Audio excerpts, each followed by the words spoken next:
Salut à toutes et tous. Alors, comment rentrer dans un petit port, un port minuscule par rapport au navire en question, c'est-à-dire comment rentrer un navire qui mesure 360 mètres de long, imaginez, près de 400 mètres, dans un port ne laissant que euh, enfin, ayant un quai disponible à angle droit, hein, donc laissant de chaque côté seulement 220 mètres, alors que le navire euh, est bien plus long que les 220 mètres disponibles de chaque côté. Hein. Là, big question. Hein. Eh bien la réponse va être donnée. Mais ici, là, on voit donc ce port, imaginez, hein, là c'est l'entrée du port. Ça, c'est un voilier de 10 mètres, hein, pour donner un peu une échelle hein, du port. Voilà, un voilier de 10 mètres. Donc à côté ici d'un cargo, hein, d'un navire marchand. Alors ça peut être qui lui fait 180 mètres. Donc lui ça va, il y a la place. Hein. Bon, 220 mètres là, ça lui laisse encore la place d'accoster. Voilà. Alors donc ce voilier de 10 mètres de plaisance, eh bien, ben voilà. Donc là, comparé à un cargo de 180 mètres, donc un navire marchand qui peut aussi bien être en tant que cargo, donc un pétrolier, un vraquier, un porte-conteneur, la liste est longue. Hein. Tout ce que vous voulez comme paquebot, comme cargo, ou encore peut-être un navire de croisière, enfin un navire à passagers, donc aussi bien un paquebot qu'un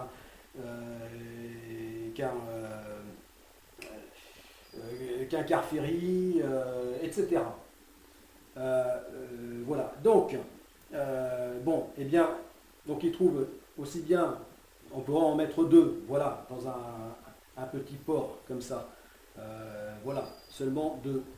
Soit comme ça, ou alors amarré ici. Voilà. Étant donné que la limite là, des 220 mètres, eh bien c'est parce que là, oui, alors on pourra en mettre un troisième, admettons. Puisque là c'est un quai aussi. Hein, donc un quai qui fait comme ça, voilà, qui longe comme ça, mais qui s'arrête ici pour les grands navires. Voilà, les grands navires, donc longueur limitée à 200 mètres. Voilà. Et ici, limité par là, parce que, eh bien, comme se trouve ce voilier de 10 mètres, admettons que c'est une marina, voilà, un port de plaisance, hein, une marina qui se trouve là, et puis ici, donc l'entrée du port, voilà, avec ici les, les trois flèches là, qui peuvent représenter ici le chenal, voilà, les digues de chaque côté, là, et puis ici, comme c'est marqué, la houle, hein, voilà, la houle qui rentre dans le port. Voilà. On se dit là-dedans, impossible de faire rentrer un navire de plus de 200 mètres. Hein, absolument impossible. Bon. Eh bien si, un long navire de 360 mètres, tel que Godessarc, eh bien pourrait rentrer, et pourra, parce qu'il existera.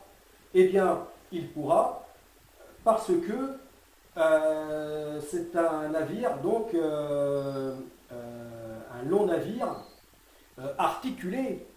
Voilà, un navire articulé. Alors déjà, ça ouvre beaucoup de possibilités. Articulé, mais qui plus est amphidrome, c'est-à-dire qu'il pourra avancer aussi bien dans un sens que dans l'autre. Donc un navire, malgré son immense taille qui pourrait être handicapante, donc notamment pour les manœuvres d'approche de sites portuaires ou d'autres navires, etc. Eh bien,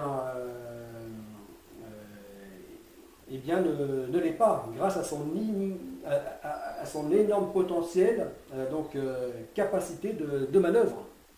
Voilà, hein, qu'offre le fait qu'il soit articulé, comme ça, et amphidrome. Voilà. Eh bien, comment il va faire, lui, pour rentrer dans une telle situation? Eh bien, tout simplement, il le fera comme ça. Alors, en plus, mettons que la tâche est compliquée parce qu'il y a déjà un navire normal, hein, qui est accosté là, c'est-à-dire un monocoque, hein, donc là, de 180 mètres de long sur 30 de large. Voilà, hein, ce qui sont les rapports, le ratio longueur-largeur normal d'un navire aujourd'hui. Hein. Voilà. Enfin, d'un navire marchand, hein, d'un gros navire. Voilà. Donc, il se trouve ici, comme ça, accosté sur ce quai-là. Eh bien, voilà comment il va faire. Hein. Donc, il arrive comme ça, là, voilà, et il se plie. Voilà, le navire articulé se plie. Voilà, il fait comme ça. Donc donc tel un système d'attelage et de cardan, eh bien le navire se plie. Voilà, il fait comme ça. Hop, comme ça, là. Et voilà, hop, il vient accoster. Et voilà, et ceci sans remorqueur portuaire. En plus, il est capable de faire ça sans solliciter donc l'aide de remorqueurs portuaires. Voilà, grâce à l'aide de ces multiples propulseurs azimutaux qu'il a dans et sous sa coque. Ces coques, hein, vu que c'est un navire à Pantavaran, un navire à 5 coques, donc en mode 180 mètres, et 10 coques en mode 360 mètres, comme il est là, en navire long de 360 mètres, mais là qui s'est plié, de manière à pouvoir rentrer dans ce port, dans ce minuscule port par rapport à sa taille. Voilà. Et en plus, il a fait cette manœuvre sans risquer d'écraser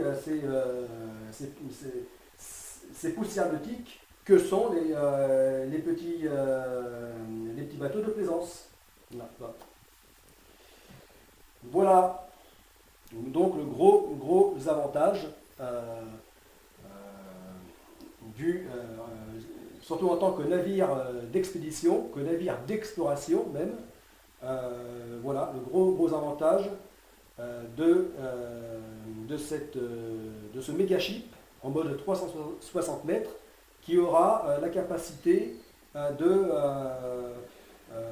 ne pas se trouver plus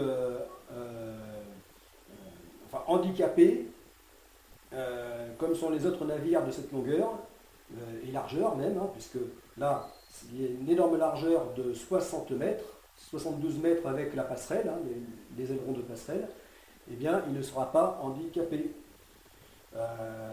Voilà, donc finalement, malgré sa grande taille, et même immense en mode 360 mètres, eh bien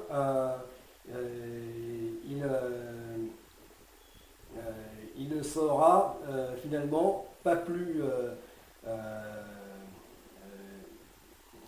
gêné par sa grande taille que peuvent l'être des navires de taille plus réduite que sont donc les navires d'expédition. Voilà.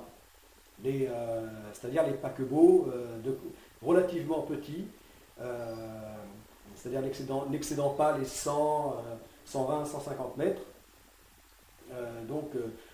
dit de paquebots d'expédition. Voilà.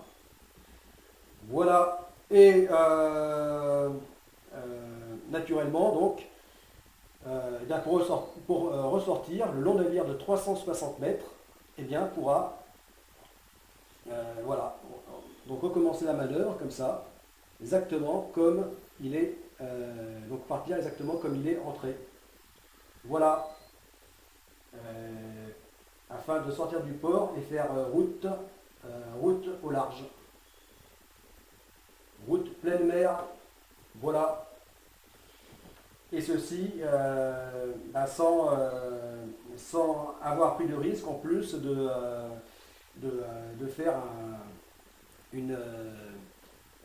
un accident portuaire, sans avoir engagé de manœuvre risquée. Voilà. Comme c'est le cas, comme ça a été le cas par exemple, oui, parce qu'en ce moment on parle de Gênes, hein, du drame, du viaduc à Gênes, enfin cette catastrophe du viaduc qui s'est effondré, hein, et qui a causé la mort donc de 43 personnes. En dernière nouvelle, 43 personnes. Voilà. Et bien, ceci m'a rappelé qu'à Gênes, décidément, il y a quelques années déjà, il y a eu un drame terrible aussi. C'était la tour de contrôle du port de Gênes, donc une tour de contrôle, hein, comme dans les aéroports. Cette tour de contrôle, eh bien, qui se trouvait, admettons, à la place de la lampe, là, que là c'était la tour de contrôle, eh bien, lors de la manœuvre d'un cargo porte-container, eh bien, je crois que c'était pour un problème machine. C'est-à-dire que il y a eu un bug au niveau de la machine et alors que ordre était donné qu'elle stoppe, elle a continué. Voilà. Mais, donc même si elle a continué très doucement, donc le navire avançant très doucement, eh bien le fait qu'il ne puisse pas s'arrêter a été catastrophique, hein. Vu que il y avait donc la tour de contrôle de Gênes et donc en passant comme ça, eh bien c'était au niveau de son château, hein, puisque les cargos en général ils ont un château, hein, château arrière, château milieu, dans lequel se présente comme un immeuble posé sur la coque, sur le pont. Donc c'est là que l'on trouve donc la passerelle, le centre de commandement et toute la partie habitation, hein, de l'équipage. Donc l'aérodrome de passerelle a frappé donc bon, ça y est, là j'atteins le quart d'heure, alors je stoppe et reprends.